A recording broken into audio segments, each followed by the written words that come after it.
Voilà, donc bonjour à tous.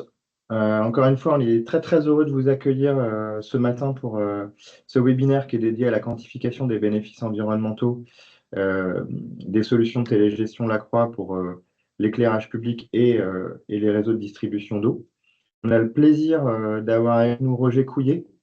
Roger, je vais vous laisser vous présenter. Bonjour, donc Roger Couillet, des services techniques de la ville de Douai dans le Nord, où j'ai à charge la gestion du patrimoine électrique extérieur, dont notamment l'éclairage. Voilà, merci Roger. Et puis Aurélie, je vais te laisser te présenter aussi.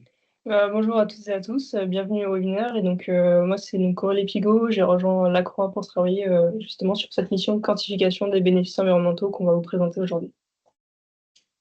Merci. On aura aussi Benoît Tétu, qui est responsable ingénierie coordination de l'exploitation eau du bassin rennais, qui nous rejoindra un peu plus tard, au moment où on passera sur le cas d'usage des eaux du bassin rennais. Et puis moi, donc, je m'appelle Louis Prat, je suis en charge du développement durable pour le groupe Lacroix depuis un peu plus de 2 ans. Donc c'est parti, on y va. On va vous dire en introduction un mot sur le groupe Lacroix pour que vous sachiez un peu d'où on parle. Donc, on est une ETI technologique industrielle basée à Nantes. On fait à peu près 800 millions d'euros de chiffre d'affaires en 2023. On a une grosse activité électronique, donc on fabrique des cartes électroniques pour des clients dans l'automobile, dans l'industrie, l'aéronautique et la défense. Et puis, on a des activités city et environnement, où là, on fabrique nos produits propres. Et on va aujourd'hui vous parler plutôt des solutions de notre activité environnement, qui sont donc des équipements électroniques et des solutions d'IoT industrielles pour la gestion, l'optimisation des réseaux d'eau, d'énergie, de chauffage, mais aussi la télégestion de l'éclairage public. Alors, un mot sur le contexte. Pourquoi est-ce qu'on s'est lancé dans cette, ce chantier de la quantification des bénéfices environnementaux et sociaux?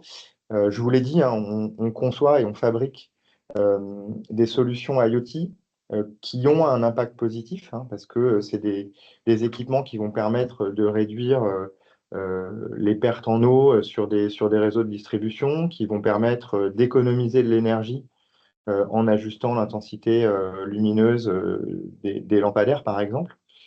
Euh, et en fait, on est dans un contexte de multiplication de ces solutions technologiques qui se disent à impact. Et il y a une interrogation croissante et pertinente, enfin entendable, sur la réalité de cet impact. Et donc, c'était un vrai besoin pour nous d'être en mesure de calculer, de quantifier précisément et de manière transparente aussi cet impact qu'on annonce avec nos solutions, ces impacts environnementaux, donc les économies d'eau, d'énergie, les émissions de gaz à effet de serre évitées. Et pour ça, on avait besoin évidemment de s'appuyer sur une méthode, et on s'est rendu compte, mais Aurélie vous le détaillera tout à l'heure, il y avait pas enfin, il n'y a pas aujourd'hui de méthodologie standard. Il y a de nombreuses méthodologies qui existent pour cette quantification des bénéfices environnementaux, euh, mais il n'y en a pas qui fassent référence. Et donc, on a décidé, il y a à peu près 1 an, de faire un gros travail euh, de revue de la littérature et de développement en fait d'une méthode et d'un outil de quantification qui soit robuste, opposable aussi, c'est vraiment important, qu'on soit totalement transparent. Vous allez le voir, c'est quand même beaucoup d'hypothèses hein, dans ces études qu'on fait, et puis qui reste pragmatique aussi pour qu'on puisse mener des études de quantification sur les différentes solutions qu'on propose.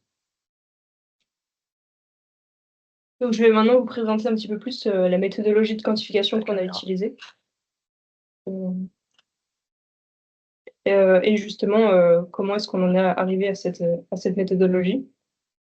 Alors, juste avant, évidemment, si vous avez des questions, n'hésitez pas à les poser dans le chat, et on aura des sessions de questions-réponses à la fin de la présentation de chaque cas d'usage.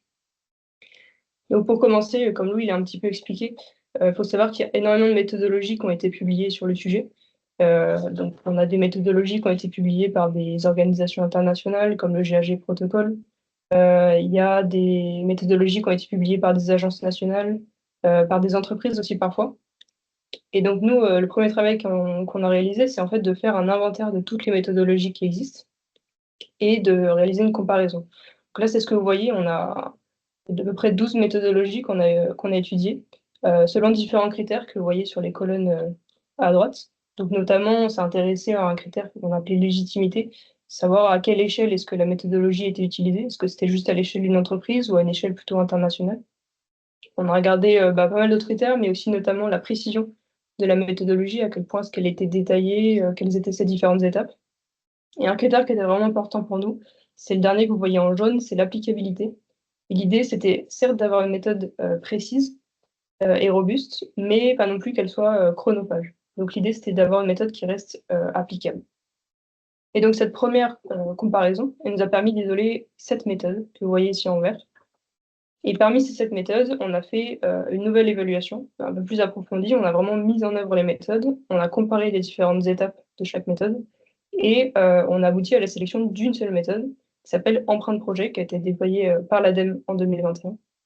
Et c'est de cette méthode qu'on s'est principalement inspiré. Donc pour vous présenter un petit peu maintenant les différentes étapes de la méthode, alors il faut savoir qu'on s'est essentiellement inspiré de Empreinte Projet, même s'il y a quelques éléments d'Empreinte Projet qu'on a en fait mis de côté, qui n'étaient pas forcément utiles pour nous, en tout cas dans notre cas d'application. Et au contraire, il y a aussi certains éléments qu'on a tirés de d'autres méthodologies qu'on avait pu étudier. Donc le principe, c'est surtout déjà, au niveau de la première étape, de faire un cadrage général du projet qu'on souhaite quantifier, de définir les différents indicateurs qu'on souhaite mesurer, donc que ce soit les émissions, mais aussi les économies d'énergie, par exemple, et vraiment de justifier de la pertinence de la quantification pour un tel projet. La seconde étape, alors ça, on va y revenir un peu plus précisément dans les cas d'usage, c'est ce qu'on appelle la définition des scénarios de référence. L'idée, c'est de calculer les bénéfices environnementaux par rapport à un scénario de référence, qui est en fait l'alternative la plus probable en l'absence de la solution. Donc c'est vraiment important de bien définir ce scénario, et on va voir après en pratique comment est-ce qu'on le fait. Une fois qu'on a défini le scénario, on peut faire un inventaire de tous les impacts engendrés par le projet. Donc on va vraiment faire une liste exhaustive, et ensuite on va pouvoir justifier si on inclut ou on exclut certaines conséquences dans la quantification. Ensuite, le gros travail, c'est surtout de faire une collecte des différentes données nécessaires à la quantification. Et ensuite, on peut vraiment calculer l'impact net. Je vais vous présenter la formule juste après. Et ensuite, une fois qu'on a les résultats d'impact net, on peut interpréter les résultats avec des calculs d'indicateurs. Ici aussi d'évaluer la fiabilité des résultats, qui est assez important.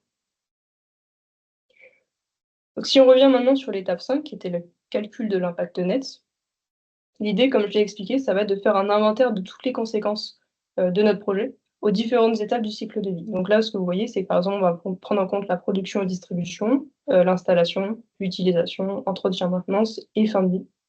Et ça, on va pouvoir quantifier l'impact des différentes conséquences dans les deux scénarios. Donc d'une part dans le scénario de référence et d'autre part dans le scénario où on installe la solution. Et lorsqu'on fait la différence, on obtient l'impact net. Pour compléter un petit peu la méthode, nous, le livrable, c'était évidemment d'appliquer la méthode, mais c'était aussi de développer un outil opérationnel qui soit vraiment dédié à la méthodologie, qui puisse permettre d'appliquer la méthodologie de quantification à n'importe quel projet qui consiste à installer une solution technologique. Donc cet outil, il a été développé au format Excel et il se décompose en différents onglets. L'objectif, c'est vraiment que chaque onglet en fait détaille une étape de la méthode. Donc là, vous pouvez voir par exemple des captures d'écran avec la page d'accueil, mais aussi pas mal de tableaux pour vraiment calculer l'impact net. Et ensuite, on a toute une partie aussi pour exploiter les résultats, pouvoir faire apparaître d'un côté l'empreinte de la solution et de l'autre côté les bénéfices qu'elle peut apporter. Donc là, aujourd'hui, on va vous présenter deux cas d'usage, l'un côté éclairage public et l'autre côté gestion de l'eau. Et on va commencer par le cas d'usage qu'on a mené sur l'éclairage public avec la ville de Douai. Et je vais laisser Roger vous présenter le contexte du projet. Merci Aurélie, merci Louis. Donc, concernant le projet d'éclairage de la trame sombre de Douai, alors il s'agissait d'un projet expérimental. Donc expérimental, on va se replacer en 2018, par rapport à une méthodologie de prise en compte de la biodiversité nocturne et des nuisances lumineuses. Le sujet était qu'on a pu bénéficier dans le cadre d'une thèse, d'un diagnostic sur l'impact de l'éclairage sur une espèce. Donc, c'était les chauves-souris qui avaient été sélectionnées. Et nous avions établi, avec l'aide des écologues, une trame sombre. Une trame sombre, c'est l'adaptation de l'éclairage pour prendre en compte la biodiversité, avec un indicateur de référence, dont je disais les chauves-souris, et d'adapter donc le niveau d'éclairement, les temporalités, la photométrie et surtout les températures de couleur à la biodiversité.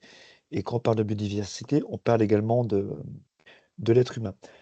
Donc ce projet que vous voyez sur l'écran, sur votre écran à partie gauche, donc concerne à peu près 103 hectares, donc c'est à peu près 16% du territoire de la ville. C'est un projet ambitieux, donc qui a été financé à 70% par le FEDER via la région, concernant 16 000 habitants. Donc pour une ville de 40 000, ça veut dire que c'est un projet qui était notamment dans une empreinte urbaine assez forte et concernait 600 points lumineux. Il fallait prendre en compte donc l'ensemble des critères et donc pour pouvoir répondre à cette demande, nous avons mis en place des dispositifs de télégestion pour adapter finement l'éclairage aux usages. Si on peut passer, Aurélie, sur la suivante. Merci. Et donc, nous avons mis en place de la gestion différenciée en fonction de différents scénarios hiver-été. Alors, je replace quand même dans le contexte, nous sommes en 2018, donc il y a 6 ans en arrière. Aujourd'hui, ces solutions de bitonalité ou de double modulette sur les appareils d'éclairage sont commercialisées par certains fabricants de luminaires, mais à l'époque, c'était quelque chose qui était expérimental et qui n'était donc pas commercialisé comme aujourd'hui. L'idée était d'adapter la température de couleur en période été, donc été, c'est d'avril à fin septembre, là où on a le pic d'activité des chauves-souris. Et les chauves-souris, sachant que leur pointe d'activité aussi par jour, c'est du coucher du soleil à plus 3 heures environ après ce coucher du soleil. Ce qui veut dire que dans le milieu de la nuit, ça n'a pas ou peu d'impact sur l'éclairage sur l'activité de ces espèces. Alors, l'étude d'impact nous l'a confirmé, mais on en discutera plus tard.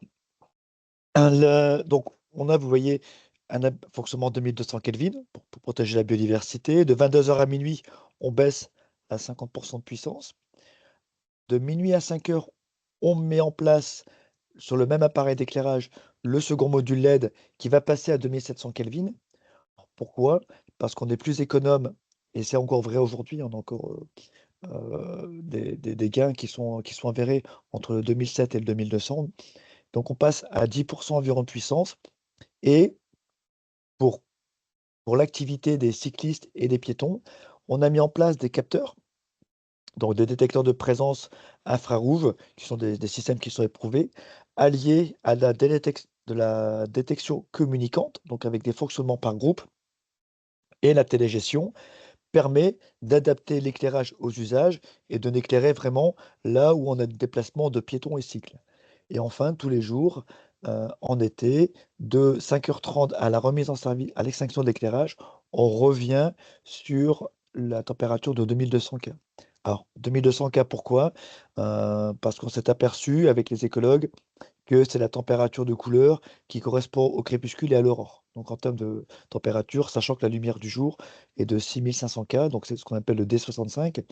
Et là, vous voyez, on essaye de coller au plus près de l'éclairage par rapport à la biodiversité. Voilà, j'en ai terminé avec ma présentation. J'espère que j'étais assez clair. Merci beaucoup, Roger. Donc, sur ce cas d'usage précis, hein, de la trame sombre de la ville de Douai, on a décomposé le projet de rénovation mis en place par les équipes de Roger en 2 étapes.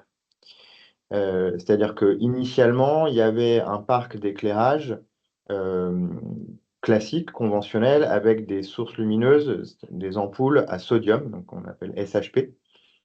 Et le projet de rénovation a consisté d'une part à changer ces ampoules-là pour installer des LED, pour évidemment réduire la consommation d'énergie, et d'autre part à installer en plus les équipements Lacroix qui permettent l'abaissement et la détection selon des scénarios horaires, comme l'a expliqué Rollet. Donc, on a considéré 2 étapes. La première étape, c'est le passage d'un parc SHP à un parc LED. Donc, dans le cadre de cette étape, le scénario de référence, c'est le parc SHP. Et on est là sur 20 ans, puisque c'est la durée de vie théorique des LED. Et on a une deuxième étape, qui est l'installation de solutions de télégestion sur un parc LED. Donc là, le scénario de référence, c'est bien un parc LED non télégéré. Et là, on se place sur 15 ans, puisque c'est la durée de vie théorique de nos solutions de télégestion chez Lacroix. Donc ça, ce qui intéressait la ville de Douai, c'est évidemment la quantification des bénéfices, donc émissions évitées, eau et énergie, émissions évitées, énergie économisée sur l'ensemble des 2 étapes.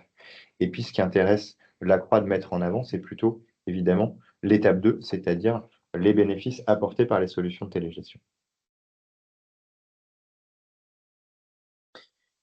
Alors, on va se concentrer dans ce webinaire sur l'étape 2. Vous le verrez à la fin, on a rédigé un rapport complet, une synthèse d'une quarantaine de pages de l'étude réalisée qui présente évidemment les résultats détaillés sur les 2 étapes. Donc, vous pourrez retrouver tous ces résultats-là si vous intéressent pour l'étape 1 notamment. Sans surprise, elle apporte des gains d'énergie, des économies d'énergie très très significatifs, de l'ordre de moins 60% par rapport à un parc SHP. Pour l'étape 2, ici, vous voyez tout ce qu'on a pris en compte dans l'analyse. Donc, encore une fois, comme Aurélie l'a présenté, on est sur une approche cycle de vie. Donc, on a considéré pour la production et la distribution l'ensemble, enfin la fabrication en fait de l'ensemble des équipements Lacroix qui ont été installés sur les 600 points lumineux, donc les équipements d'abaissement et de détection. On a considéré pour l'installation les déplacements des entreprises de travaux publics qui étaient en charge de ce projet de rénovation, donc pour se rendre à Douai avec, selon les cas, des véhicules légers ou des véhicules lourds, l'utilisation d'une nacelle pour aller installer les équipements sur les lampadaires. On a considéré sur la phase d'utilisation, donc évidemment, la réduction de la consommation d'électricité qui est permise par les équipements de télégestion, mais qui est contrebalancée par la consommation d'énergie des solutions elles-mêmes, y compris leur empreinte numérique. On a considéré aussi l'entretien et la maintenance, donc il y a des bénéfices. D'ailleurs, ce que vous voyez en vert, c'est ce qui va se traduire par des bénéfices. Et ce que vous voyez en noir, c'est plutôt de l'empreinte. Donc, par exemple, je parlais de la fabrication des équipements en haut à droite.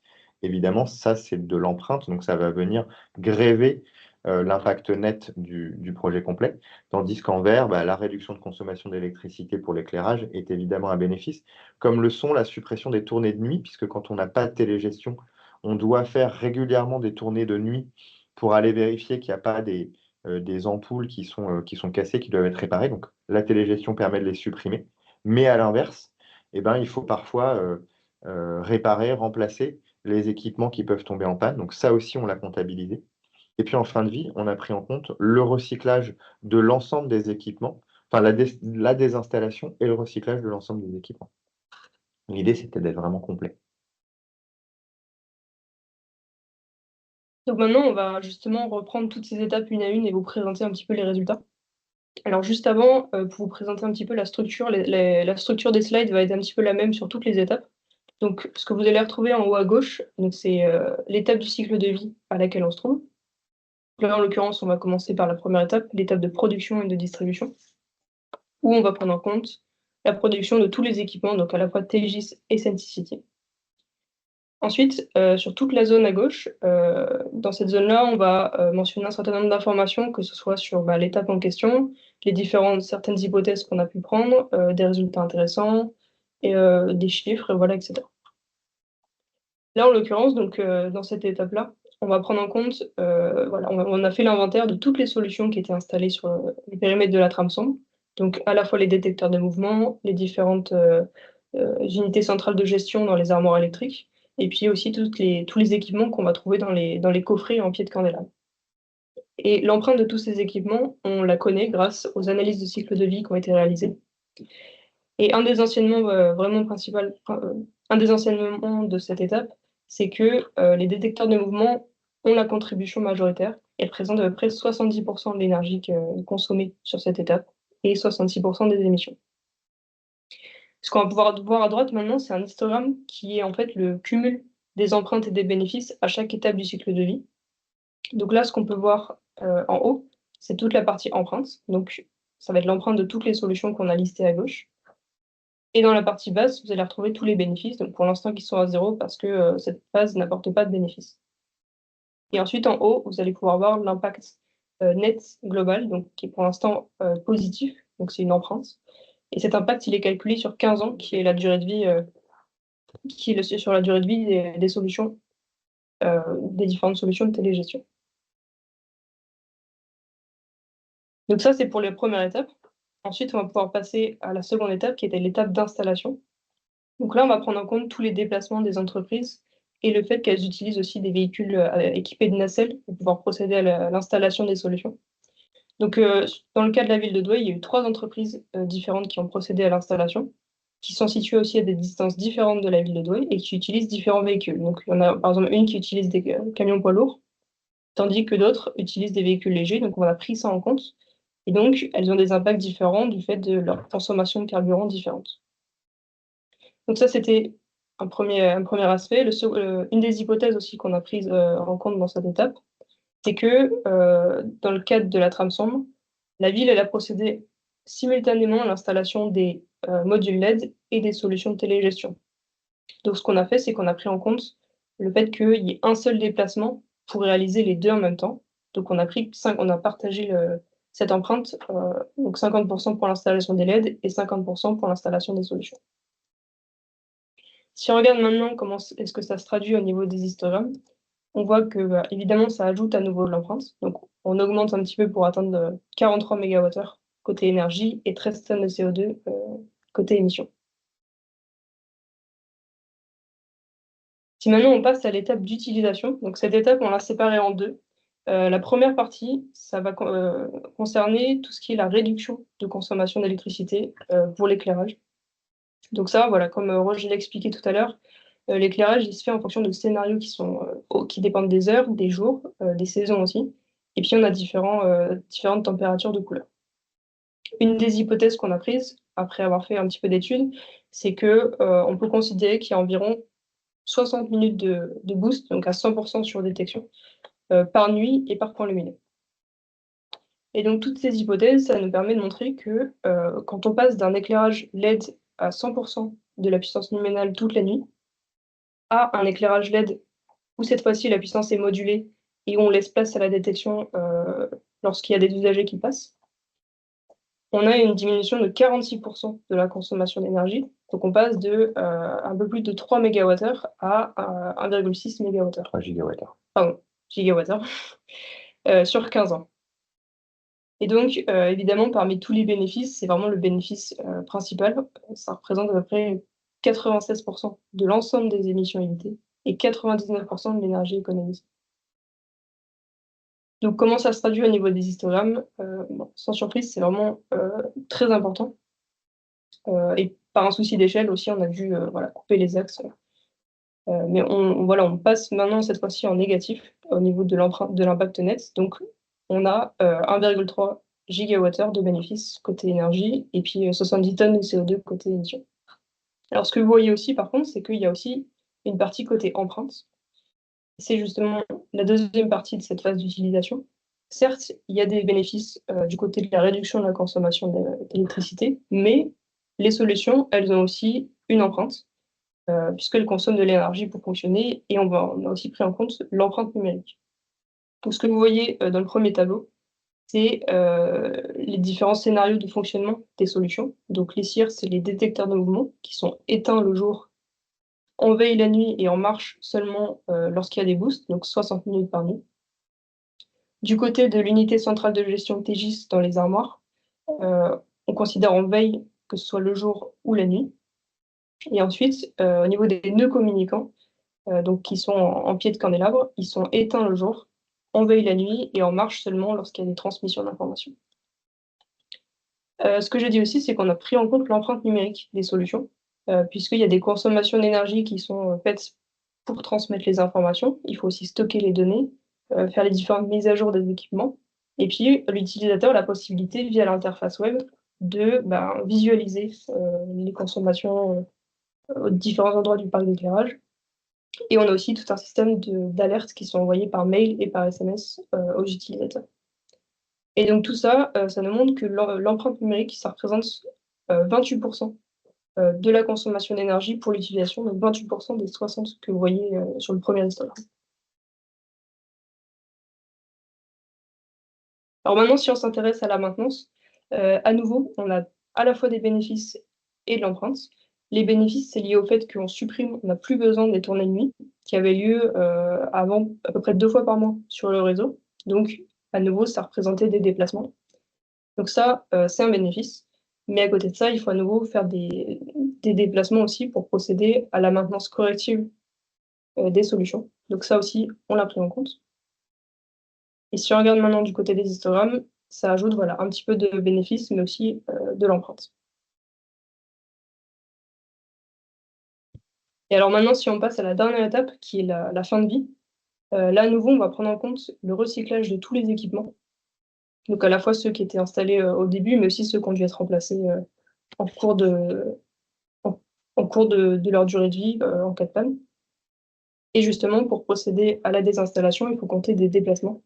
Alors l'hypothèse qu'on a prise aussi, c'est que lors de la désinstallation des équipements, a priori, on en réinstalle d'autres en même temps. Donc on va, pareil, séparer en 50%, 50% pour les deux aspects. Si on regarde maintenant du côté des histogrammes, donc à nouveau, ça ajoute un petit peu d'empreinte. Ce qu'on peut voir, c'est que l'empreinte est relativement faible, mais il faut savoir que là, on s'intéresse uniquement à la consommation d'énergie et aux émissions. Il faut savoir que le recyclage, ça a aussi des impacts sur d'autres indicateurs environnementaux, notamment la pollution de l'eau, la pollution des sols, et puis surtout l'épuisement des matières premières. Je vais laisser Louis maintenant présenter un petit peu un bilan sur cette étape. Oui, merci beaucoup Aurélie. Voilà, donc vous voyez qu'on a quand même des gains qui sont significatifs à l'installation de solutions de télégestion. Je vous disais tout à l'heure sur l'étape 1 qu'à partir d'un parc en poule à sodium, donc SHP, on va abattre la consommation d'énergie sur l'ensemble du cycle de vie de près de 60%. C'est vraiment très important. Mais à partir d'un parc LED, on a encore un potentiel de réduction de la consommation d'énergie et des émissions de gaz à effet de serre de près de 40% en venant installer de la télégestion. Ce qui est intéressant, là, on trouve dans l'étude, c'est que alors, toutes les hypothèses sont questionnables, encore une fois. Vous les retrouverez là aussi de manière très détaillée et totalement transparente dans les documents de synthèse qu'on a produits. Mais on a du coup une vision complète en fait. C'est-à-dire qu'on ne va pas considérer uniquement les gains évidents liés à la réduction de la consommation d'électricité permise par la télégestion, mais l'ensemble du cycle de vie, donc la fabrication des solutions, l'installation, la maintenance et la fin de vie. Donc voilà, on voit que ce soit pour l'énergie ou les gaz à effet de serre, on réduit de près de 40% en installant ce type de solution. Je pense qu'on a fini pour ce premier cas d'usage. Ce que je vous propose avec Roger et Aurélie, c'est qu'on puisse répondre à vos questions si vous en avez. Donc, n'hésitez pas à prendre la parole ou si vous préférez à écrire vos questions dans le chat. On se donne une dizaine de minutes à peu près pour ça. On a une première question sur empreinte projet. Peut-être que tu veux. Oui, Oui, donc par rapport à cette notion de température de couleur, Dans les deux cas de figure, entre 2002 et 2007, donc l'IRC, qui est l'indice de rendu des couleurs, ou dénommé ERA, est de 70. On a fait le choix par rapport à des questions d'efficacité. Et en effet, on est passé en 2200 cas le moment de pacte de biodiversité et à 2700 pour des questions d'efficacité énergétique uniquement, sachant que les choix initiaux étaient plutôt de l'ordre de 2000 pour la biodiversité et nous, à l'époque, en 2018, 3000 pour 3000 Kelvin. Voilà, donc c'est le compromis qui a été mis en place. Heu, Une autre question sur qu'est-ce qui a été adapté par rapport à la méthode empreinte projet. Donc Aurélie, je ne sais pas si tu veux en dire un mot. Oui, alors, il y a énormément d'éléments sur empreinte projet, donc je pourrais pas vous dire exactement l'ensemble des éléments qu'on a adaptés. Mais un des aspects principaux d'empreinte projet, c'est que ça fonctionne sous la forme d'arbre de conséquences. Lorsqu'on fait l'inventaire de toutes les conséquences apportées par le projet, c'est réalisé sous la forme d'arbre. Nous, on a décidé de plutôt orienter ça de la façon dans un aspect cycle de vie, en séparant voilà, selon la production jusqu'à la fin de vie. Parce qu'on trouvait que c'était plus pertinent dans notre cas pour vraiment avoir chaque étape, pouvoir séparer chaque étape. Et puis après, on a pas mal adapté des choses du côté de l'interprétation, en ajoutant voilà, le fait que on a ajouté des indicateurs pour essayer d'évaluer la contribution de chaque élément par rapport à l'ensemble. Et puis aussi, notamment, je crois que la note de fiabilité, on a un petit peu adapté par rapport à nos besoins. Ouais, il y a des éléments de cadrage aussi qu'on a mis de côté, notamment sur empreinte projet demande pas mal de justifications sur la pertinence du projet. C'est vrai que comme on travaillait, nous, là, sur nos solutions et que donc, a priori, on est quand même sur des solutions qui apportent des vrais bénéfices, voilà, on a un peu réduit cette partie-là. Globalement, on suit quand même bah, les étapes et la philosophie d'empreinte projet. Euh, mais voilà, on a un peu réduit certains éléments et on en a ajouté d'autres méthodes qui nous paraissaient intéressantes. Mais ça aussi, on va publier un guide complet sur la méthode. Donc voilà, vous aurez l'ensemble des détails dedans. Pour répondre à la question d'après sur les économies d'énergie, c'est bien par rapport à un parc LED, hein. C'est-à-dire que vous avez un parc d'ampoules à sodium, vous remplacez ces ampoules par des LED, vous allez gagner environ 60% sur la consommation d'énergie. Et si sur ce parc LED qui n'est pas télégéré, vous venez installer des solutions de télégestion, vous allez gagner encore 40%.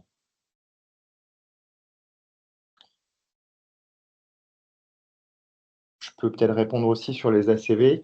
On utilise le logiciel EIME qui a été développé par Bureau Veritas, qui est qui fait un peu référence hein, dans le domaine tout ce qui est équipement électronique. Donc c'est ce logiciel-là qu'on utilise. Tu peux répondre peut-être Aurélie sur la... Oui, une question du coup sur le critère de précision du socle technique. Alors là, donc ça, c'était lorsqu'on a comparé toutes les méthodologies, on a appelé ça précision. En fait, l'idée, c'était de voir à quel point est-ce que les étapes étaient vraiment détaillées et guidées. Voilà, pour donner l'exemple d'empreinte projet, il y a à peu près une dizaine, non, douzaine d'étapes, 12 étapes, qui chacune sont détaillées en sous-étapes. Et il y a d'autres guides qui sont beaucoup plus succincts sur le détail, et donc qui étaient un peu moins guidés. Et justement, précision, on a essayé d'évaluer un petit peu ça, comparer les différentes méthodes dans ce sens-là. Voilà. Je vais Oui, peut-être Roger. répondre, ouais, pour la suivante. Oui, oui, on a bien évidemment fait le calcul par rapport à une solution avec un fonctionnement en driver sur la base du calcul du point milieu nuit, donc avec un fonctionnement autonome qu'on utilise partout en ville hein, sur ce mode de fonctionnement. Là, comme j'avais expliqué, l'objectif du projet était la prise en compte de la biodiversité et le rétablissement de corridors écologiques nocturnes. Donc c'était la ligne de conduite. La technologie devant répondre à ce besoin. Or, sur l'abaissement sur le point milieu nuit qu'on fait habituellement, ça ne répondait pas parce que sur ce qu'on met habituellement, on descend à peu près à 70 pour cent environ d'abaissement en milieu de nuit. Mais Là, l'idée était de pouvoir, dans le cadre du projet, urbaniser. On a des voies, on a énormément de circulation, on a des voies plus de 30 000 véhicules jour. Donc il était nécessaire, dans certains espaces, d'avoir un niveau d'éclairement supérieur à ce qu'on pouvait faire, mais pas toute la nuit pour préserver la biodiversité. Donc le calcul a été fait, d'optimisation technologique par rapport à l'objectif, pardon, qui était fixé. Mais on avait bien fait ce calcul. Hem, Par rapport au l'analyse économique et financière, oui, c'est là pour nos villes, c'est un surcoût, c'est clair, mais encore une fois, le côté, économique était important, c'est vrai, mais ce n'était pas le curs là où le curseur était fixé. On avait pour objectif de rétablir les corridors écologiques nocturnes et donc le côté économique comptait, mais ça n'était pas le comment dire? Le levier majeur, levier majeur. Et on est en train de finaliser hein, effectivement une analyse économique fine qu'on mettra dans les documents de Ouais. synthèse. Mmh mh. Mmh mh. Donc non, on n'a pas utilisé d'IA dans le cadre de ce projet-là et de ces solutions. L'IA, c'est quelque chose d'assez récent qu'on commence à intégrer à nos solutions, mais là, dans le cas présent, non. Euh, donc, la télévision consomme également de l'énergie.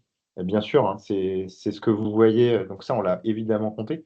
C'est ce que Oui, vous voyez en vert clair. Hein, là, c'est les 60 mégawattheures sur les 15 ans de durée de vie. Ça correspond à la consommation d'énergie des équipements. Et oui, on a utilisé Négaoctet hein, pour le calcul de l'empreinte numérique des solutions. Les gains sont indiqués sur 15 ans. Est-ce le cas dès la première année?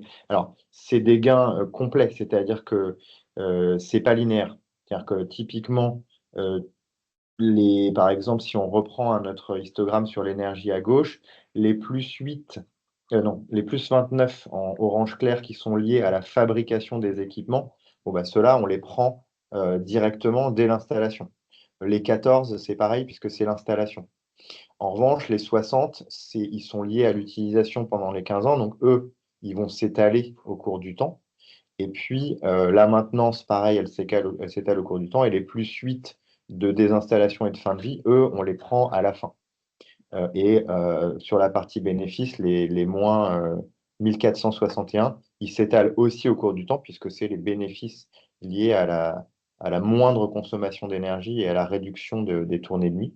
Donc en fait, voilà, c'est pas totalement linéaire. Dans la synthèse, on a fait des graphiques comme ça qui permettent de présenter un peu les temps de retour énergétiques, euh, si ça vous intéresse. alors pour répondre pour continuer à Louis, par rapport à la question de la télégestion à l'armoire plutôt qu'au poids lumineux, donc comme je disais, le souhait par rapport à ce projet de trame sombre était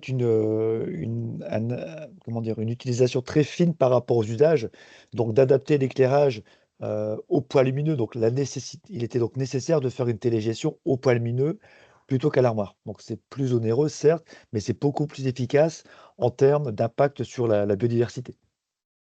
Alors après j'avais énergie, ça a été répondu. La réaction des riverains au projet, bah, la réaction des riverains ont été, satisfaits. Alors quand je dis satisfaits, bah, le fait de d'adapter alors c'est sur 2 points de vue. Par rapport à l'éclairage LED en lui-même, en termes de photométrie, on a quand même, de meilleures uniformités tout en baissant les niveaux d'éclairement. Donc voilà, on a quand même des choses qui sont un peu plus sobre, d'un point de vue lumineux, meilleure uniformité. On a été beaucoup plus restrictif que la réglementation, beaucoup plus. Donc, notamment, on a mis tous des ULR alpha à 0 alors que la réglementation nous autorise 4. Donc, on a pris en compte toute cette. C'est un projet qu'on fait habituellement, mais un peu plus élaboré. Donc, ça, c'est le côté photométrie. Après, l'impact par rapport aux riverains, eux ont apprécié notamment la qualité de lumière. Le 2200K, c'est-à-dire qu'aujourd'hui, là, on avait du SHP qui est environ 1950-2000 Kelvin. Là, on va passer sur du 2000, 2002. Donc, il n'y a pas réellement de différence, mis à part l'IRC. Donc on a quand même eu des retours très positifs et le fait d'abaisser l'éclairage en cœur de nuit, donc de laisser en service, de prendre en compte la biodiversité et de mettre la détection a été aussi positif. Non, on va pas étendre la télégestion à 100 de la ville, c'est clair. On a mis la télégestion sur la trame sombre. On a également d'autres installations télégestion en centre-ville. La télégestion doit, à mon sens, répondre à un usage. Un usage, donc ça peut être la mise en place d'une trame sombre. Sur notre ville, on adapte l'éclairage par rapport à l'activité du centre-ville, les commerces, les festivités. Donc tout notre cœur de ville, les axes commerçants sont pourvus de dispositifs de télégestion au point lumineux. Mais on a plutôt ce raisonnement-là, plutôt que de généraliser. Oui, bah, je te laisse répondre pour la question de mix et de mix énergétique. Ouais. Oui, alors du coup, pour cette question-là, on a utilisé le mix électrique français qui est disponible sur la base carbone qui est spécifique à l'éclairage public. Ensuite, il y a une question sur Ouais. si on décompose les interventions en 2 étapes, changement de LED. Alors, si on fait en 2 étapes, vraiment, si on veut dans ce cas-là uniquement quantifier, par exemple, l'impact des solutions, là, effectivement, on va pas prendre l'hypothèse de 50%, euh, 50% des déplacements uniquement. Là, comme on voulait les bénéfices sur l'ensemble du projet, on a fait cette hypothèse-là. Alors, par Ouais. contre, pour la désinstallation, là, on regarde l'hypothèse de 50%, puisque on procède aussi au renouvellement des solutions en même temps. Euh, Est-ce qu'il Ah, s'agit d'une solution automatisée aujourd'hui? Je ne sais pas si vous parlez de la méthode et de l'outil. Donc non, c'est pas automatique. En fait, au début, on s'était dit qu'on voulait un outil idéalement autoportant pour que nos équipes, à la limite, puissent l'utiliser de manière autonome pour faire le même travail sur la quantification des bénéfices d'autres solutions qu'on a. En fait, on se rend compte que c'est trop complexe pour pouvoir être fait par quelqu'un qui ne maîtrise pas l'outil. Ça prend quand même beaucoup de temps de faire mmh. ce type d'étude. Donc, c'est vraiment une étude sur mesure qu'on a faite. On a fait la même sur la partie qu'on va vous présenter juste après de télégestion des réseaux de distribution d'eau potable. Mais donc voilà, c'est au cas par cas. En revanche, l'outil et la méthode existent et permettent théoriquement maintenant de quantifier potentiellement les bénéfices associés à n'importe quelle solution technologique. Alors bon, avez-vous pu mesurer les réelles conséquences sur nos amis les chauves-souris? Oui. Alors, je vais juste faire une parenthèse sur la définition d'une trame sombre. Une trame sombre, je le disais, c'est l'adaptation de l'éclairage pour, rétablir des corridors écologiques nocturnes, qui est différent d'une trame noire qui est, elle, la prise en compte de l'impact des nuisances lumineuses dans le cas d'un schéma de cohérence, biologique avec trame verte, trame bleue, notamment. Donc on est sur 2 approches différentes.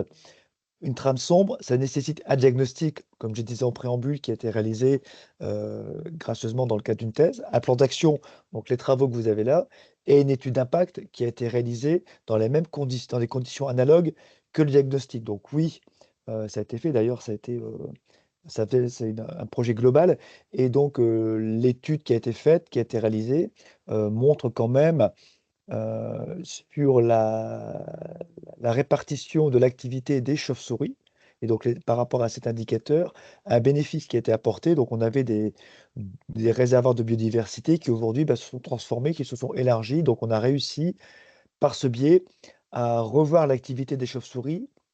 On avait initialement 11 espèces sur les 35 qu'il y a en France, 35 ou 36. On a récupéré 2 espèces supplémentaires, donc il y a 13 espèces à ce jour, dont une assez rare. Voilà, donc voilà, toutes ces choses-là sont bénéficiaires. Après, si vous souhaitez plus de renseignements par rapport à l'étude d'impact, bah, vous pouvez me contacter, j'essaierai de vous y répondre.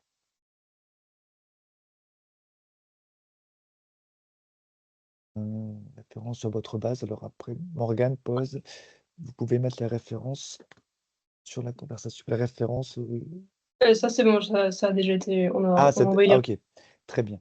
Alors possibilité de mutualiser la télégestion avec d'autres solutions que l'éclairage. Alors, alors Alors, on parle de mutualisation des infrastructures, des supports, ajout de capteurs complémentaires pour d'autres usages. Oui, ça, on le fait.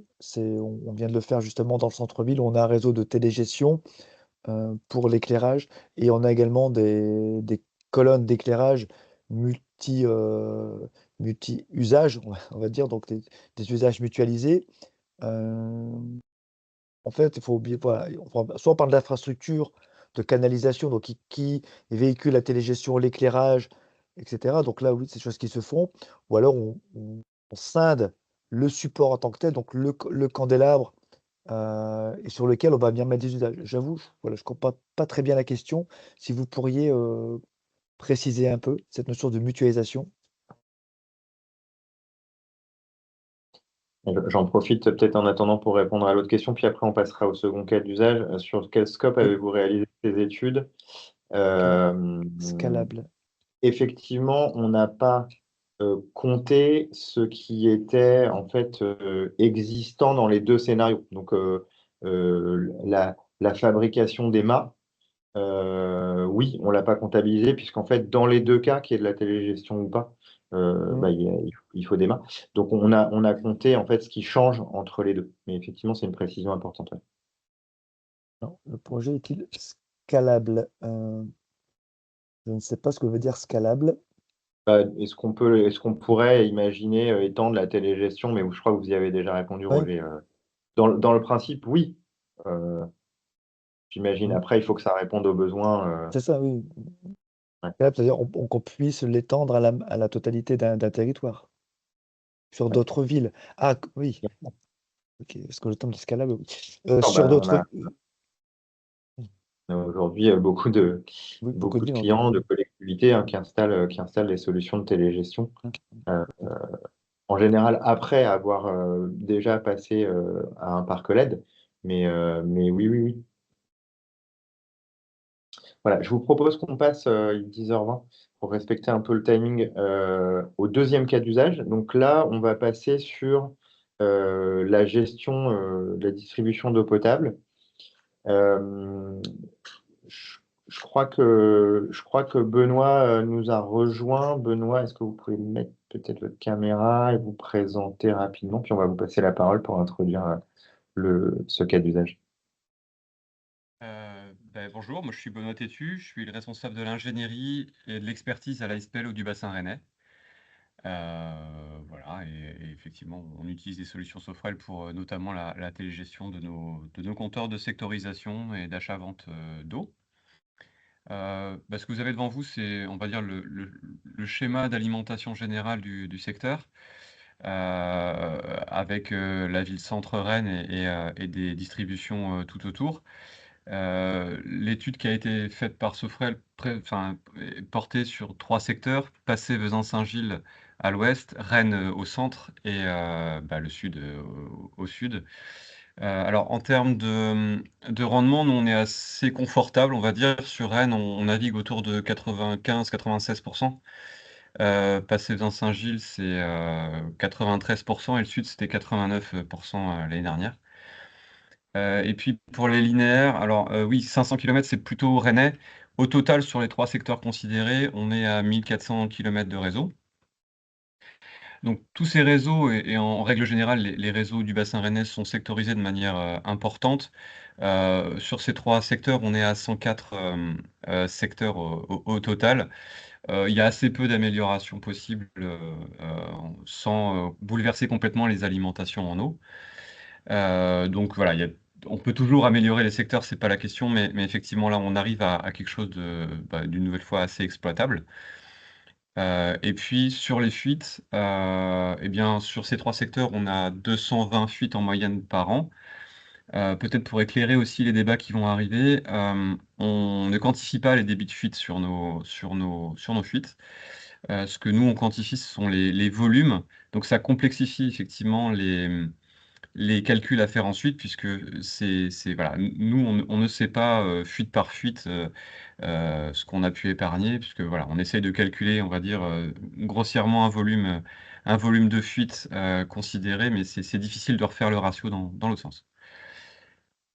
Voilà. Merci beaucoup, Benoît. Peut-être juste sur donc, les solutions installées, on a des. Non, ouais.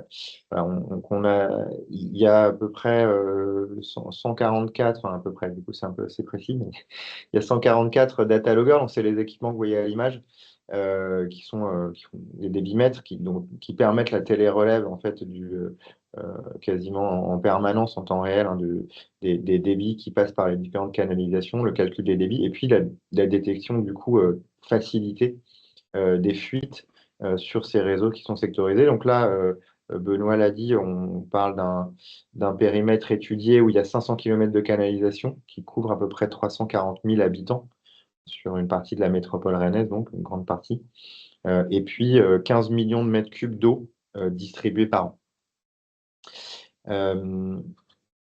Alors, pareil, toujours la même logique, hein, on définit un scénario de référence. Donc, à droite, notre scénario avec solution, c'est celui qu'on vient de présenter brièvement, c'est-à-dire un réseau qui est finement sectorisé, donc avec 144 secteurs ici, qui est entièrement télégéré grâce aux équipements Sofrel. Et puis donc, on va se concentrer sur les fuites détectables. Donc, c'est vraiment important. C'est-à-dire qu'on ne va pas regarder ni les fuites diffuses, qui sont des fuites en fait assez faible débit, et que donc on ne détectera pas de toute façon, quel que soit le scénario, ni les casses manifestes, qui sont donc à l'inverse des très grosses fuites, et que là on va détecter tout de suite que le réseau soit télégéré ou non. Donc ce scénario avec solution, il y a donc des équipements Sofrel 144 qui créent 144 secteurs, une télégestion complète, une télérelève du coup des débitmètres de sectorisation tous les jours, qui est complétée aussi par une recherche de fuite acoustique une fois par an. Et puis, on a un scénario de référence. Si tu peux revenir, voilà. Et donc, le scénario de référence, là, ce n'était pas forcément évident de le définir parce que, en fait, il y a beaucoup de réseaux il y a peu de réseaux qui ne sont pas du tout sectorisés. Il y en a encore, mais beaucoup le sont plus ou moins. Donc, on a fait le choix, qui là aussi est questionnable, hein, mais de prendre un scénario de référence, un réseau faiblement sectorisé, c'est-à-dire avec seulement 20 secteurs. Si on considérait ce même réseau là de Rennes, au lieu d'avoir 144 secteurs, on n'en aurait que 20, et non télégéré, et donc où la relève des débits se ferait de manière manuelle tous les mois, et où on aurait aussi, comme dans le scénario avec solution, une recherche de fuite acoustique. Donc c'est vraiment ces deux scénarios-là qu'on va comparer. Bon, après la slide là, qui fait un peu peur à commenter, mais je vais essayer de m'en sortir quand même. Donc, vous retrouvez à gauche les fuites diffuses, j'en ai parlé. C'est des fuites dont on a considéré que le débit était inférieur à 0,1 m3/heure. C'est des fuites qui, dans les deux cas, avec solution ou dans le scénario de référence, je l'ai dit, ne seraient pas détectées. Et puis à droite, les casses manifestes, ça aussi j'en ai parlé. En général, c'est des gros débits, c'est des fuites qu'on va voir en fait sur la chaussée et qui donc elles vont être reportées en général par les riverains. Donc ces deux colonnes à gauche et à droite, elles sont en dehors du cas de l'étude, hein. On se concentre uniquement sur les fuites détectables.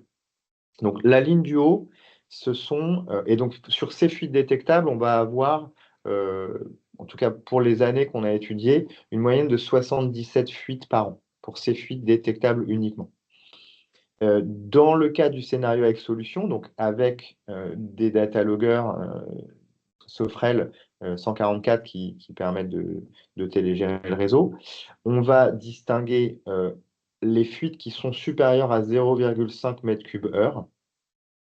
Alors, ces seuils de débit, on les a discutés avec Benoît et ses équipes, avec les eaux du bassin rennais. On a vérifié aussi quand il y avait des données disponibles dans la littérature. Là aussi, ils sont questionnables. On a choisi de prendre cela et de considérer que donc au-dessus de 0,5 m3/heure, la fuite peut être détectée via la télégestion. On a 71 fuites dans ce cas-là par an. Et on considère que ces fuites vont être réparées en 8 jours pour les canalisations, 18 jours pour les branchements. Ça, c'est des durées moyennes qui viennent d'une étude dont on vous a mis les références en bas, Lambert, qui a fait pareil une étude sur les fuites dans les réseaux de distribution d'eau potable. Et puis à gauche, donc les fuites entre 0,1 qui est le seuil de détection et 0,5 m3 qui est le seuil de détection par télégestion Bah là, pour pouvoir les trouver, ces fuites-là, ça va être lors des opérations de recherche de fuites acoustiques. Et donc, on estime qu'on va en trouver 6 et qu'en moyenne, elles vont avoir coulé pendant à peu près 6 mois, puisque cette recherche de fuite systématique acoustique se fait une fois, pour compléter la télégestion, se fait une fois par an, et donc on considère en moyenne 6 mois. En dessous, on va avoir le scénario de référence. Donc on a toujours nos 77 fuites.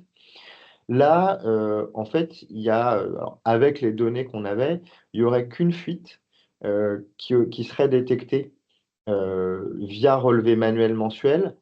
Il n'y aurait qu'une fuite qui aurait dépassé le débit qu'on a fixé à 4,24 mètres cubes heure. Donc c'est un débit qui est assez élevé, qui a été calculé en fait en prenant le volume distribué par secteur. Donc on prend le volume distribué total, les 15 millions de mètres cubes.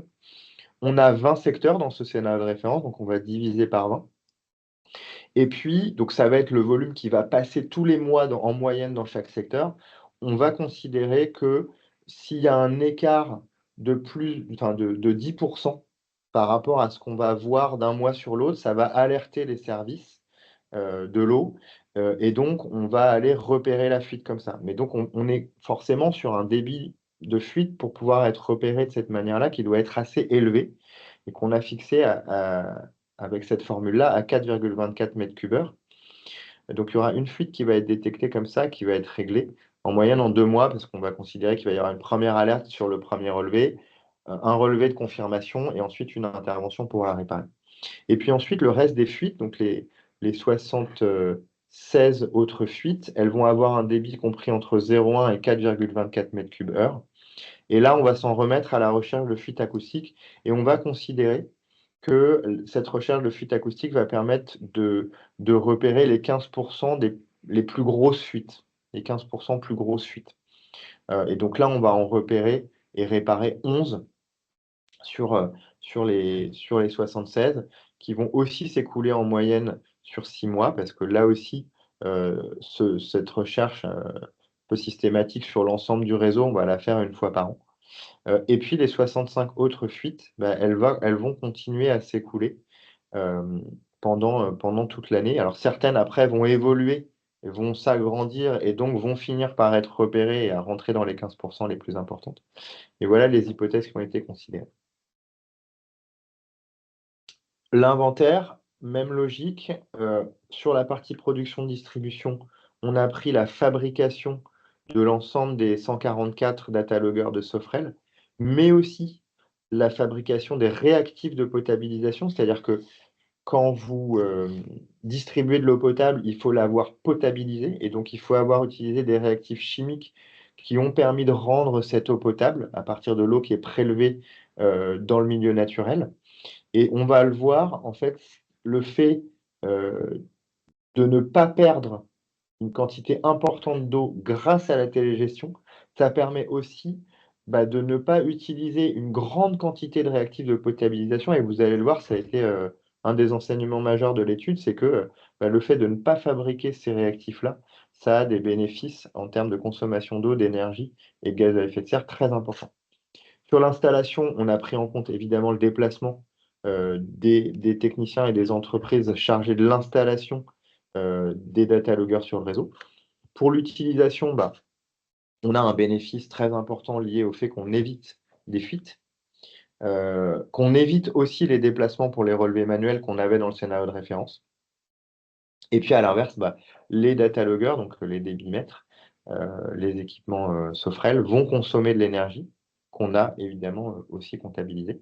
Sur la partie entretien et maintenance, pareil, on a parfois des équipements qui tombent en panne, et puis aussi une maintenance préventive. Donc on a pris en compte les déplacements pour cette maintenance.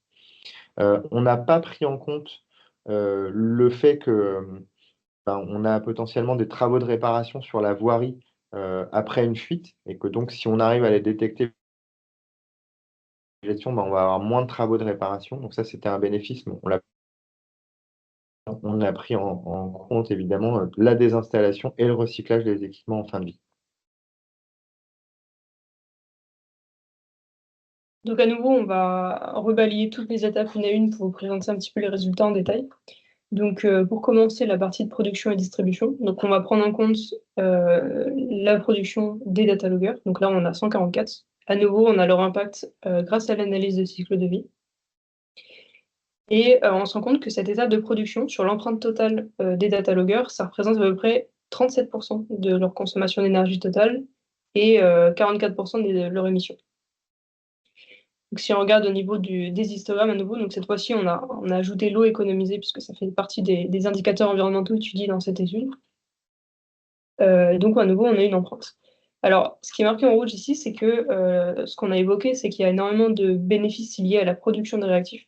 Ce qu'on a décidé, c'est de les évaluer séparément. Donc là, on va uniquement se concentrer sur tout le reste, c'est-à-dire tout ce qui est lié au volume d'eau non perdu dans les fuites, au déplacement, etc.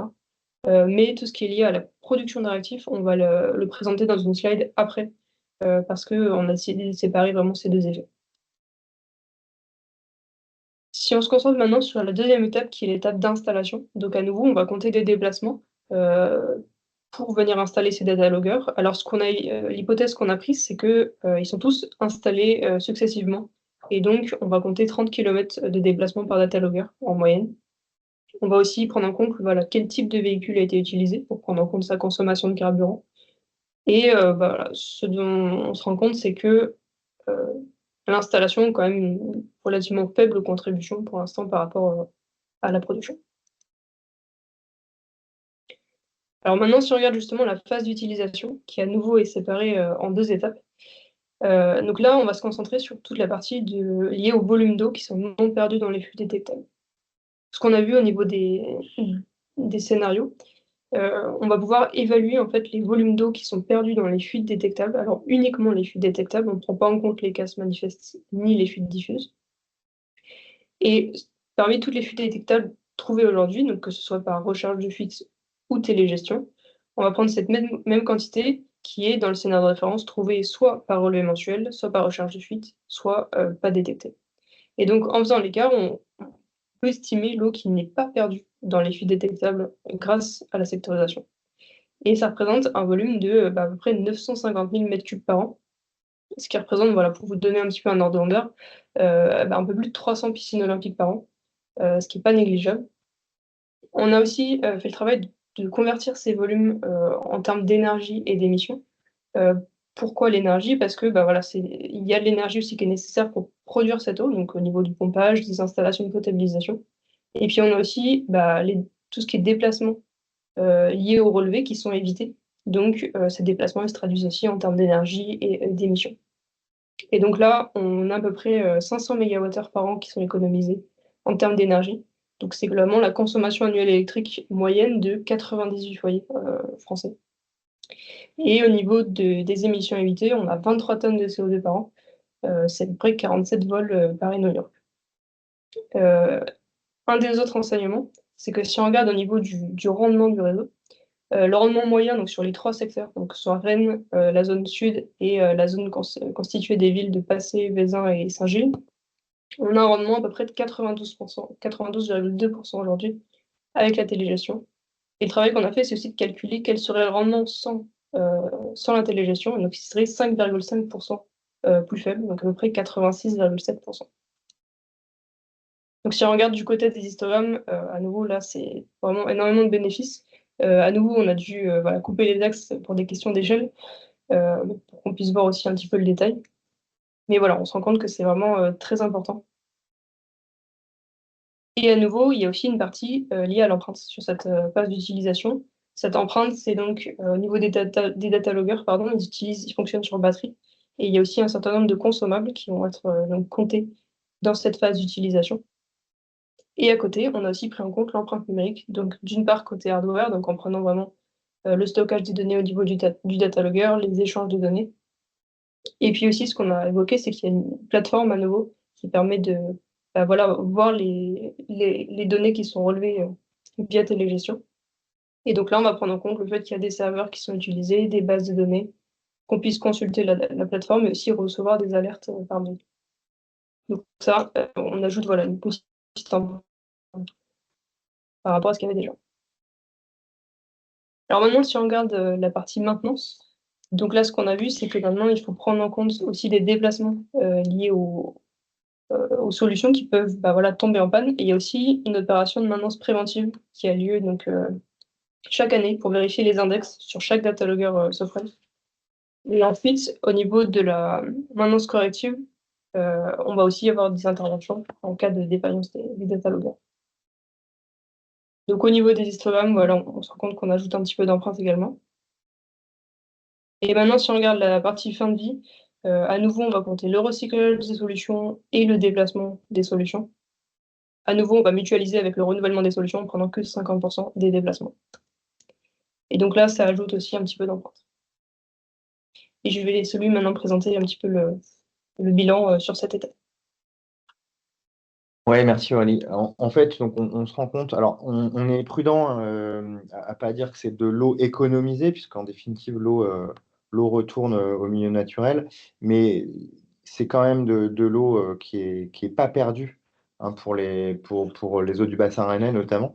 Euh, on a du coup près de 14 millions de mètres cubes sur 15 ans. Donc, pas loin de 950 000 mètres cubes par an qui sont non perdus, encore une fois, uniquement dans les fuites détectables grâce à la sectorisation et aux équipements de télégestion Sofrel. Ça représente à peu près 6% du volume distribué annuel.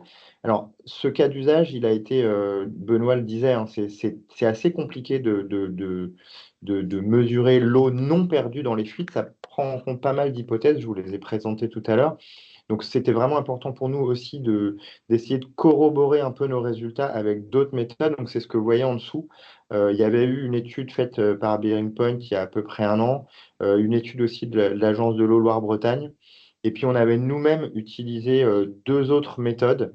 Donc, vous voyez un peu les, les gains apportés par la sectorisation en pourcentage du volume distribué annuel, donc qui, dans ces autres méthodes, vont de 4% à 10%. Donc, voilà, ça nous a permis non pas d'être totalement serein sur les résultats, mais en tout cas de nous assurer qu'ils sont cohérents.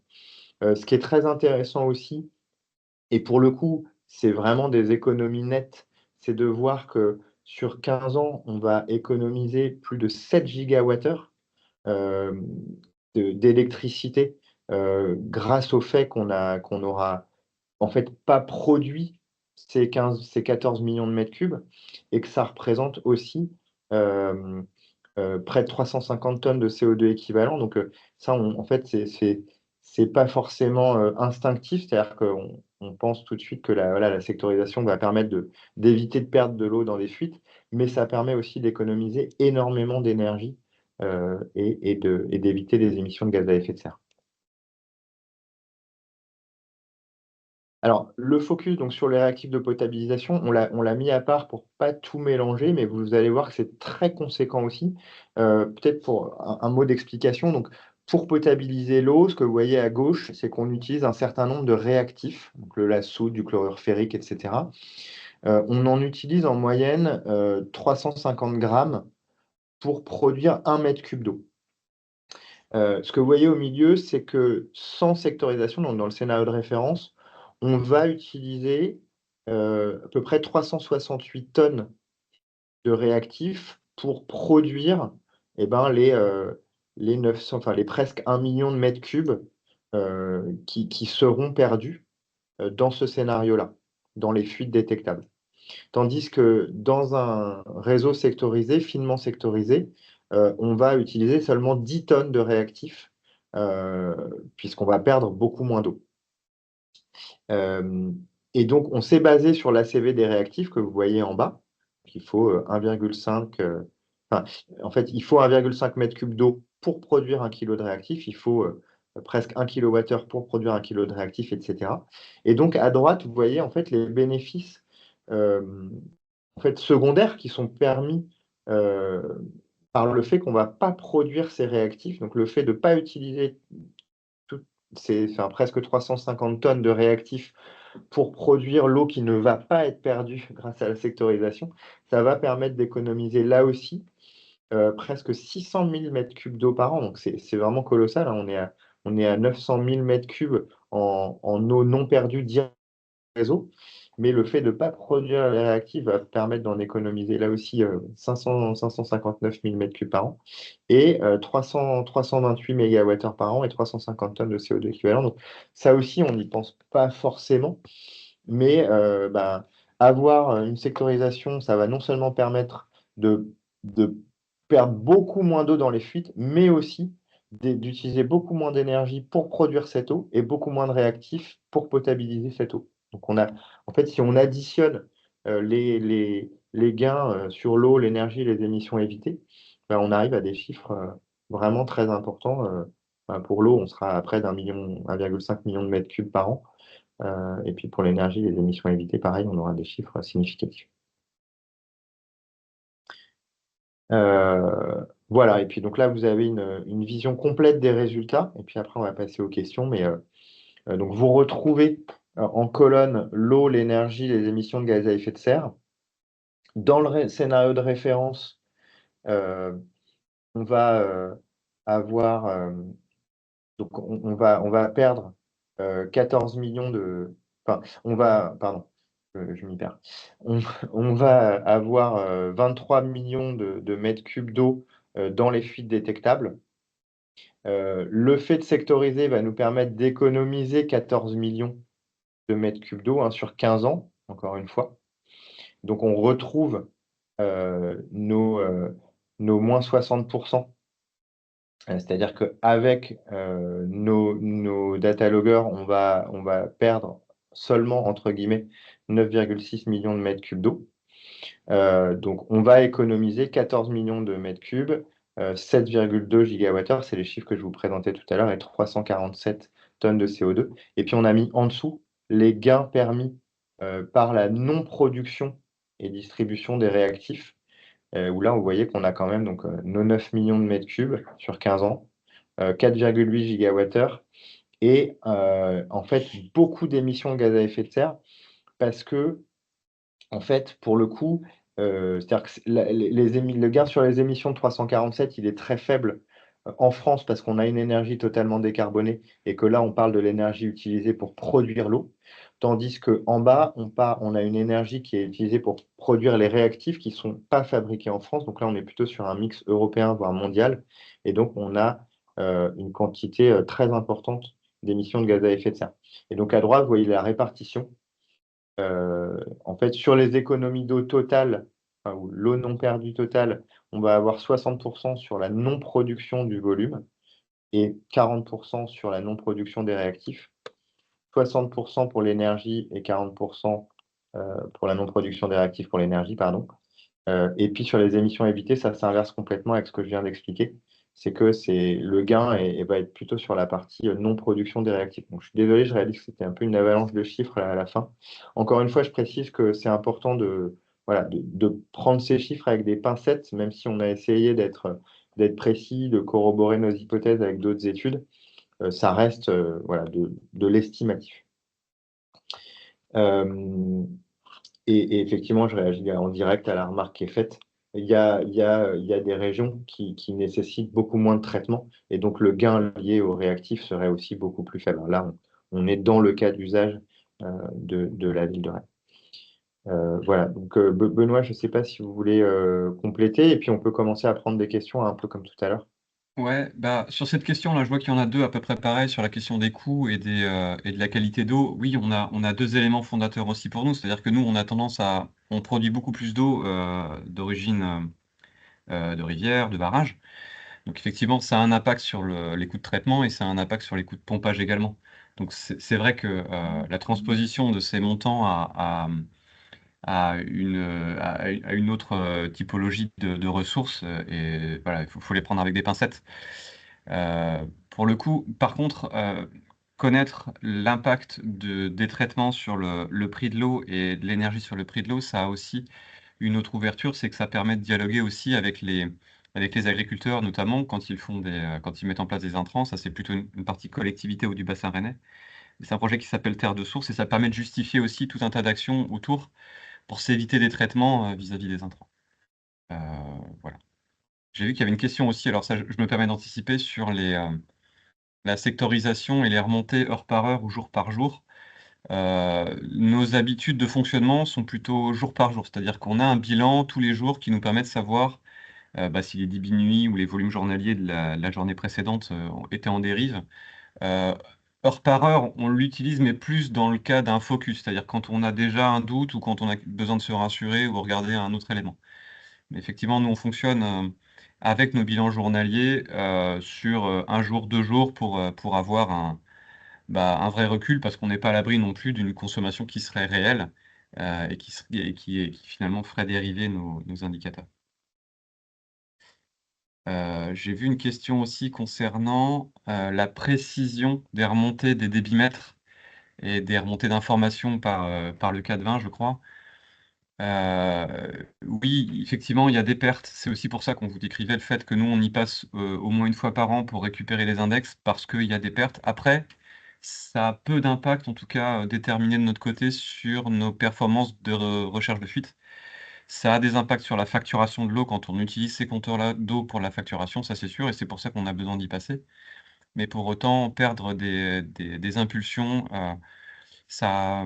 finalement, c'est assez peu par rapport à ce que ça pourrait avoir comme impact sur la sectorisation.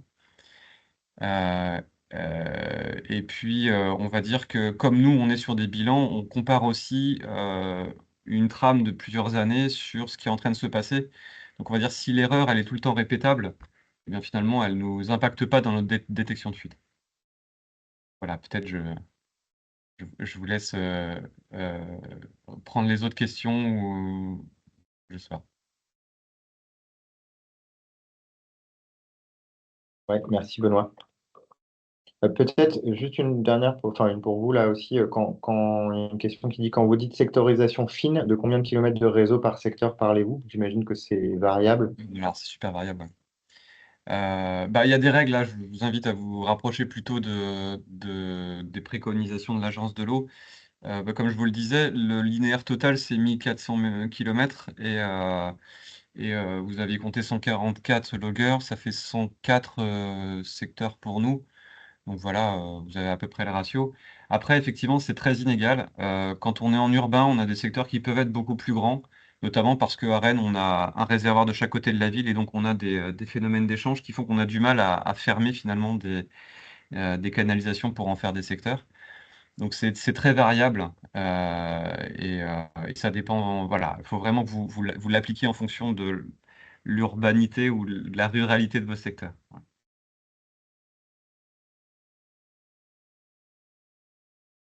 On avait une question aussi sur la prise en compte de l'impact des remplacements des batteries. Oui, c'est pris en compte dans les consommables, justement, on prend les batteries dans la phase d'utilisation. L'impact du coût entre les deux scénarios, on est en train de le faire justement aussi de la même façon que pour Douai. On n'a pas encore les chiffres, mais ce sera, je pense, disponible dans la synthèse également. Je crois qu'on a déjà traité les questions d'après.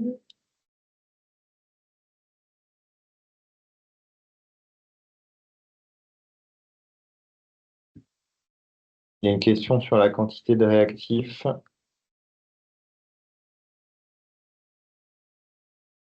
Euh, Là, il faudrait effectivement, donc on a une division par 30 hein, entre la quantité de réactifs utilisés pour l'eau perdue dans le scénario de référence et le scénario avec solution. Là, il faudrait qu'on regarde un peu plus en détail, je pense.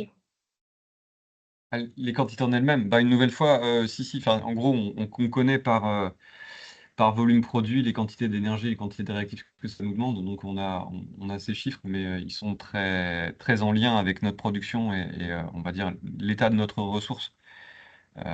Et en plus, voilà, les évolutions que l'on a sur les nouveaux polluants. Donc, je pense pas que ce soit des chiffres très compliqués à compiler dans les différents services de l'eau, mais c'est vraiment important de les avoir pour pouvoir voilà, asseoir ce genre d'études, ce que je vous disais précédemment.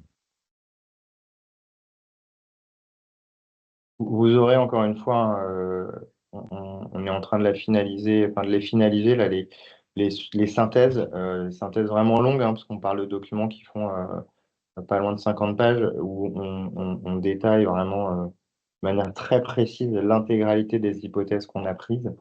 Donc, on vous enverra dès que ces documents seront prêts, un lien pour pour les télécharger si vous le souhaitez. On reste aussi évidemment à votre disposition si vous avez des questions après le webinaire. Combien d'heures, jours? On nous pose souvent cette question, on n'a toujours pas fait l'exercice de mesurer précisément. C'est long. Après, c'est long quand on ouvre un nouveau cas d'usage. Donc, ça a été long pour Douai, ça a été long aussi pour les eaux du bassin rennais. Si demain, on devait en refaire un sur de l'éclairage public ou des réseaux de distribution d'eau potable, je pense que ça irait beaucoup plus vite. Après, pour le premier, enfin voilà, quand on fait un nouveau cas d'usage pour la première fois, je pense qu'on est peut-être pas loin de 15-20 jours de travail en tout. Parce qu'on va, enfin voilà, là on vous a épargné tous les calculs, mais je sais que j'ai pas regardé sur les eaux du bassin rennais, mais sur Douai, on avait pas loin de 600 lignes de données hein, dans le fichier, donc c'est des gros calculs derrière.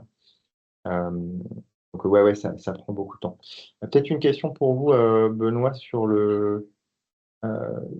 voilà, en fait, peut-être la chronologie de la mise en place de cette sectorisation et en combien de temps vous avez pu vraiment améliorer le rendement. Alors, je ne sais pas répondre à cette question. Des vagues de sectorisation, il y en a eu toujours et finalement, plus ça va, plus on affine, mais de ma connaissance, il y a toujours eu finalement de la sectorisation puisque on calcule les volumes qui sortent des réservoirs depuis des décennies. Donc j'ai vraiment du mal à répondre à cette question enfin, voilà, sans vraiment avoir compilé depuis 30 ans les différents impacts. Donc c'est vrai que c'est toujours une question et même vis-à-vis de l'agence de l'eau, je sais qu'à un moment donné, ils finançaient des postes de compteurs de sectorisation et donc ils cherchaient justement aussi à en connaître l'efficience. C'est vraiment une question très difficile à laquelle j'ai pas de réponse. D'autant plus qu'une sectorisation sans culture de recherche de fuite des exploitants, elle a que peu de sens. Il faut vraiment qu'on ait en tête aussi que sans études et sans appropriation d'un secteur par un exploitant, finalement, mine de rien, la sectorisation, on perd en réactivité, donc on augmente les fuites et on perd l'intérêt d'une sectorisation. Donc pour moi, il y a vraiment un couple entre les actions d'exploitation et l'implication, on va dire, des gens d'exploitation avec ces outils-là. Donc, non, je suis désolé, j'arrive pas à mettre une date sur le démarrage. J'ai vu une question sur la pression. Pour savoir si on joue aussi avec la pression pour réduire les quantités de fuite. Je la comprends comme ça, cette question? Alors, oui, on a des secteurs sur lesquels on joue sur des niveaux de pression jour-nuit. C'est pareil, on n'a pas vu beaucoup d'évolution parce que c'était des secteurs qui étaient déjà très bons en termes de pertes, donc ça a pas beaucoup évolué. Après, on se pose la question effectivement de réduire un peu plus généralement la pression sur différents secteurs. Mais ça pose plein de questions, d'exploitation des hydrostabilisateurs notamment et surtout d'accoutumance, on va dire, des usagers à un certain niveau de pression. Donc voilà, on n'a pas encore tranché le débat, mais pour moi, il y a un vrai sujet, à partager, au niveau d'eau du bassin rennais pour savoir si, on s'autorise finalement à baisser la pression, qu'on avait historiquement, 5-6 bars pour la baisser à 2-3 bars, et d'en assumer les conséquences finalement vis-à-vis des usagers. C'est pas encore complètement arrêté et ça va demander on va dire un vrai engagement de chacun parce que, il peut y avoir des conséquences sur les installations privées qu'on maîtrise pas. Et on est au Ok, tout début, de la mesure de pression, pardon. merci Benoît. On a juste voilà, deux slides en conclusion. Peut-être, voilà, donc on l'a dit hein, rapidement, mais c'est des études qui nécessitent quand même de brasser une grosse quantité de données, qui prennent du temps, qui sont assez complexes, donc qui nécessitent à la fois, nous en interne, une vraie collaboration entre le département RSE, mais aussi la R&D pour les informations produits, les ACV, et le marketing pour plutôt les hypothèses sur l'utilisation. Aussi, une vraie communication avec le client, et j'en profite vraiment pour remercier beaucoup Roger Couillet et puis Benoît Tétu pour Douai et pour les eaux du bassin rennais d'avoir accepté de faire ce travail avec nous. On a aujourd'hui du coup une méthodologie, un outil qui sont opérationnels pour mener ce type d'études de quantification. Et puis potentiellement, on peut, rien n'interdit d'aller quantifier d'autres bénéfices. On s'est concentré sur les émissions évitées, l'eau et l'énergie économisée, mais on pourrait potentiellement aller voir d'autres choses, peut-être un peu plus indirectes, comme des gains sur la biodiversité, sur la santé éventuellement, même si là aussi, il faudrait encore prendre encore plus de pincettes. Et puis, en conclusion, je vous l'ai dit, mais voilà, on va sortir donc ces 2 rapports d'études complets pour les 2 cas d'usage, Douai et les eaux du bassin rennais. Et donc, on vous enverra à la fois le lien vers le replay du webinaire, les slides qu'on a présentés, et puis le lien pour aller télécharger ces deux rapports quand ils seront prêts. Voilà. Merci beaucoup de votre attention. J'espère qu'on ne vous a pas trop perdu dans les chiffres. On reste à votre disposition pour répondre à vos questions. Je pense qu'on peut conclure. Merci encore Roger, merci beaucoup Benoît aussi. Merci Louis, Très merci bonne Aurélie. journée à tous. Merci On a à tenu le vous time. également. Et à bientôt. Merci, Au au revoir. revoir. Merci, au revoir.